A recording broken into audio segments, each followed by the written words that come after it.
The Guardians of the Globe were Omni-Man's most well-known victims. Before Mark Grayson ever donned the mantle of Invincible, Earth already had its own premier superhero squad, the Guardians of the Globe. Alongside the legendary Omni-Man, they kept the planet safe under the watchful eye of the Global Defense Agency, GDA, and were adored by the public. That is, until Omni-Man slaughtered them. Why? Because once Mark developed his own powers, Omni-Man decided it was time to prepare Earth for the inevitable arrival of the Viltrum Empire. And that meant eliminating the planet's strongest line of defense, the Guardians. Under the guise of an emergency, Omni-Man lured the Justice League-esque team into one place, then massacred them in one of the most brutal betrayals in comic book history. Only one hero, the Immortal, managed to survive, but the rest were annihilated in an explosion of violence that shocked readers and characters alike. This moment wasn't just a game changer, it was the turning point. Up until then, Invincible had been a story about a teenager idolizing his superhero father while learning the ropes of heroism. But with one bloody twist, everything Mark and readers thought they knew was torn apart, setting the stage for a much darker, more intense journey. The Immortal meets his end. Here, Mark finds himself yanked into the future by two desperate freedom fighters tasked with stopping a tyrant who has taken control of the world. But when he arrives, he makes a shocking discovery. The so-called dictator is none other than the Immortal, the once revered superhero who has now lost his grip on sanity and seized control of Earth. In this undisclosed future, the Immortal rules alone, not out of greed or lust for power, but out of necessity. Centuries of watching the world crumble under chaos have left him with no other choice. Yet, despite his strength and endurance, he is still human. Unlike the Viltrumites, he experiences every burden of mortality, which includes loneliness, regret, and despair, without the release of death. Isolated for lifetimes with no allies, no advisors, and no one to share his pain, the Immortal reaches his breaking point. Faced with an eternity of solitude, he makes one final request. He begs Mark to end his existence. Only Mark is strong enough to make sure the Immortal never returns, to scatter his remains so he can finally find peace. Mark resists, but after a heated exchange, the Immortal digs deep, pushing Mark to his limit by revealing dark details about the future. In a fit of rage, Mark does the unthinkable. He rips the Immortal's head from his body. This moment is as brutal as it is tragic. The Immortal, once a hero, didn't fall to corruption or power-hungry ambition. He was simply broken by the weight of time. After centuries of watching everyone he loved fade away, he could no longer bear it. Seeing the once mighty hero weep for the release of death, only to be granted his wish in the most violent way possible, is forever a haunting and unforgettable moment in Invincible's history. Battle Beast died getting his greatest wish. Battle Beast was a warrior unlike any other, a savage, relentless combatant whose very existence revolved around battle. Born with an insatiable thirst for violence, he abandoned his home planet out of fear that he would slaughter everyone in his path. With no worthy challengers left, he set his sights on the cosmos, roaming from world to world in search of a foe strong enough to end his life in glorious combat. For years, Battle Beast carved his name into legend, leaving behind a trail of blood and broken enemies. But despite his countless victories, none could grant him the one thing he truly desired, which was death at the hands of an equal, that is, until he was sent on a mission that would decide his fate once and for all. Alan, the unopposable, tasked Battle Beast with a secret mission: kill Thrag, the exiled Viltrumite warlord. This was no ordinary battle. Thrag was the deadliest warrior in Viltrumite history, and if anyone had a chance to finally put an end to Battle Beast's restless existence, it was him. Upon arriving at Thrag's location, Battle Beast found his target already wounded, attacked by a horde of vicious alien creatures unleashed by Battle Beast's partner, Thresha. But a true warrior craved a fair fight. Unwilling to claim an unearned victory, Battle Beast inflicted severe wounds upon himself, ensuring that both he and Thrag would battle on equal footing. What followed was a war between titans. Their duel lasted for days, with neither warrior willing to yield.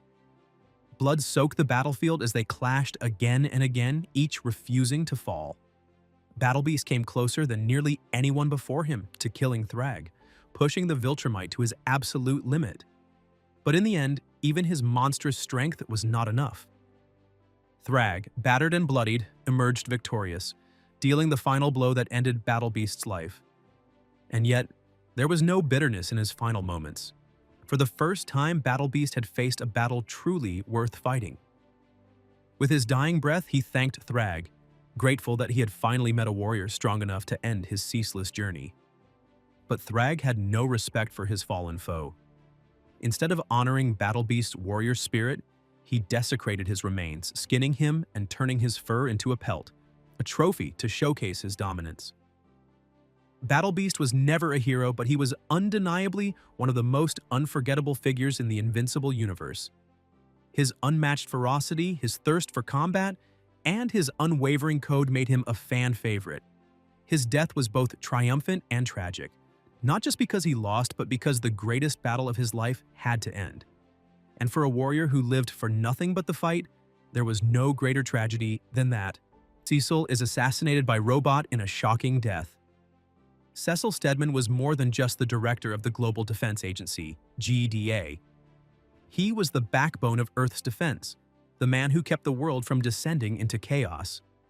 With decades of experience managing superheroes and navigating impossible situations, Cecil had long accepted that true leadership meant making the hard choices no one else could. He wasn't guided by idealism, nor did he see the world in black and white. Instead, he believed in necessity, that is, the cold, brutal truth that sometimes sacrifices had to be made to ensure survival.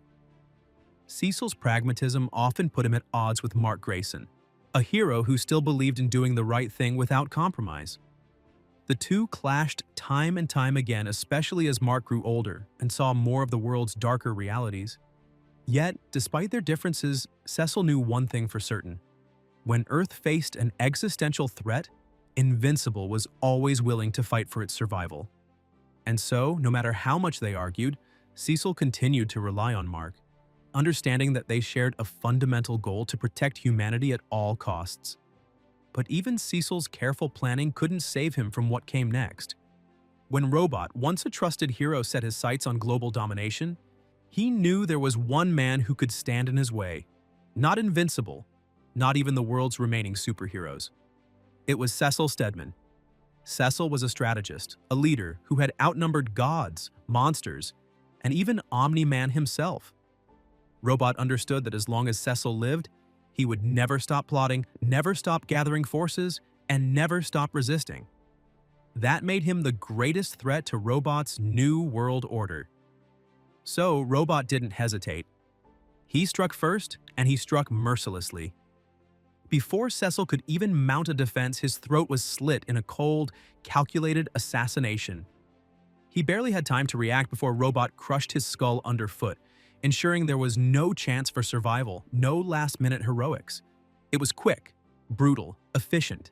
Exactly the way Cecil would have done it if the roles were reversed. The world reeled at the loss. For all his questionable decisions, Cecil had been the glue holding everything together. He was the one who kept heroes organized, the one who made the impossible calls that no one else dared to make. Without him, the future was uncertain. What made his death even more tragic was how little recognition he received. There was no grand funeral, no moment of remembrance, no statue erected in his honor. For all his years of service, he was simply gone, erased from history as Robot tightened his grip on the world. Cecil may not have been a hero in the traditional sense, but in his own way, he was one of the most important figures in Invincible's world. His death was more than just a shocking moment. It was a turning point, one that cemented Robot's rule and proved just how ruthless he had become. Mark and Cecil never saw eye to eye, but if there was one thing Mark could respect, it was that Cecil never backed down from a fight. He did what had to be done, no matter the cost. And in the end, that was exactly why he had to die. Oliver Grayson, murdered after trying to save his niece. Oliver Grayson, the half-brother of Invincible and son of the infamous Omni-Man, was a unique figure in the Invincible universe. Born of both Thraxan and Viltrumite heritage, Oliver's story was always going to be complicated. Raised on Earth, he quickly became a product of his extraordinary lineage, yet found himself torn between two worlds, one of brutal Viltrumite conquest and one of human compassion. Oliver's early days were marked by violence and chaos, a result of his strained relationship with both his family and his own identity. His journey was far from straightforward, and it wasn't until he left Earth behind that he began to find a purpose. Joining the coalition of planets, Oliver started to carve out a life that matched his extraordinary abilities and his desire to make a difference. But Oliver's path took a dark turn after the Viltrumite War. His desire to infiltrate and understand the enemy led him down a treacherous road as a double agent. Undercover, he worked for General Thrag, deceiving his allies and betraying his own people. Yet, despite his loyalty to the Viltrumite cause, Oliver soon realized just how dangerous and unhinged Thrag's ambitions truly were. It was the last straw for Oliver when Thrag decided to target Mark, Eve, and their young daughter, Tara. It was in this moment that Oliver made the ultimate sacrifice. Despite his past betrayals, Oliver proved his true character by stepping in to stop Thrag from killing his niece, Tara. In an act of heroism, he threw himself into the line of fire to protect his family. His death was not only an emotional blow to the Grayson family, but also a heartbreaking end to a character who had struggled for redemption. For much of the series, Oliver had been a character readers loved to hate. His early actions painted him as someone hard to root for, someone who seemed lost in the shadows of his father's legacy. However, as the series progressed, Oliver's character grew and he began to reveal his true heroism. The twist, where readers were led to believe he had truly turned on Mark, only for him to sacrifice himself for his family, was a powerful and emotional moment that solidified him as a hero, despite his past mistakes. The true tragedy of Oliver's death, however, lies in what could have been. Eve, his sister-in-law, had the power to bring the dead back to life, but in the chaos of the moment, no one thought to use that power for Oliver. Left to bleed out, his death was a painful reminder of the costs of war, sacrifice, and the complexities of family. Rex Splode sacrificed himself to stop an evil Invincible. Rex Splode started his journey in the Invincible universe as a loud-mouthed, arrogant hero who often rubbed his fellow heroes the wrong way. His toxic attitude and tendency to act before thinking made him one of the least likable characters, especially among the Guardians of the Globe. His relationship with Duplicate eventually soured, and it seemed like Rex's hero career was destined to be as reckless as his personality. But all that changed after a pivotal moment in his life. Shot in the head by the Lizard League, Rex was forced to face his own mortality and the way he'd treated the people around him. This traumatic experience marked the beginning of Rex's redemption arc. He became more thoughtful and over time mended his relationships with his teammates, earning back their trust. But just as Rex had finally begun to show growth, he was confronted with one final devastating choice. The Invincible War brought alternate dimension versions of Mark Grayson, evil versions bent on conquering Earth. One of these versions fatally wounded Rex, but he wasn't about to let his team lose without a fight. In a final, selfless act, Rex detonated his entire skeleton, blowing himself up in a last-ditch effort to take down the unruly Mark and protect his fellow Guardians. It was a sacrifice that saved lives but cost him his own, cementing Rex as a true hero, not just a toxic, bomb-throwing jerk. Rex's death wasn't just shocking, it was heart-wrenching. His transformation from the loud, irritating hero to one of the most beloved characters in the series made his loss all the more painful. Thrag's children were merely weapons for him to use. After losing control of the Viltrum Empire, Thrag set out to rebuild his strength in the most ruthless way possible by creating an army of Viltrum and Thraxan hybrids. These genetically engineered soldiers were intended to be the perfect weapon to restore his dominance and take revenge on the traitors who had turned against the Viltrum Empire. However, Thrag's motives were far from parental. He didn't see his children as individuals, but as mere tools in his quest for vengeance. When it came time for his final showdown with Invincible, Thrag's complete lack of regard for his creations became brutally clear. In an unforgiving display of his cold, calculating nature, Thrag used his own children as human weapons. He hurled them at Mark one by one, each hybrid violently exploding upon impact with the far more resilient Invincible. It wasn't just a strategic move, it was a testament to Thrag's heartlessness. What made the situation even more tragic was the devotion these hybrids had for their father. They weren't forced into battle, they volunteered. The children, having been bred to worship Thrag and his vision, willingly offered themselves up for sacrifice, believing that their deaths were part of the greater cause. Their loyalty was not only unreciprocated, but also tragically exploited by the very figure they respected. In this moment, Thrag's villainy was laid bare. Not only did he use his own offspring as disposable pawns in a bloody game, but he also demonstrated the ultimate betrayal. A father who saw his children not as loved ones, but as nothing more than weapons to achieve his ends. Omni-Man passed on in a final touching moment. Omni-Man, once one of the most feared and ruthless warriors of the Viltrum Empire, is undeniably one of Invincible's most complex characters. His journey is a story of immense growth and transformation, moving from a conqueror who destroyed civilizations to a father who fought for redemption. While his actions in the early part of the series were marked by violence and betrayal, coming to a head in his brutal massacre of the Guardians of the Globe, his character would evolve in positive ways as the story progressed. At first, Nolan was a rigid supporter of the Viltrum Empire's cruel mission to conquer weaker worlds, believing that the survival of the fittest was the path to universal strength. But over time, he developed a deep love for Earth, particularly for his wife, Debbie, and his son, Mark, Invincible. This newfound empathy clashed with his Viltrumite values, and as he grew closer to his family, Nolan's loyalty to the Viltrum Empire began to wane.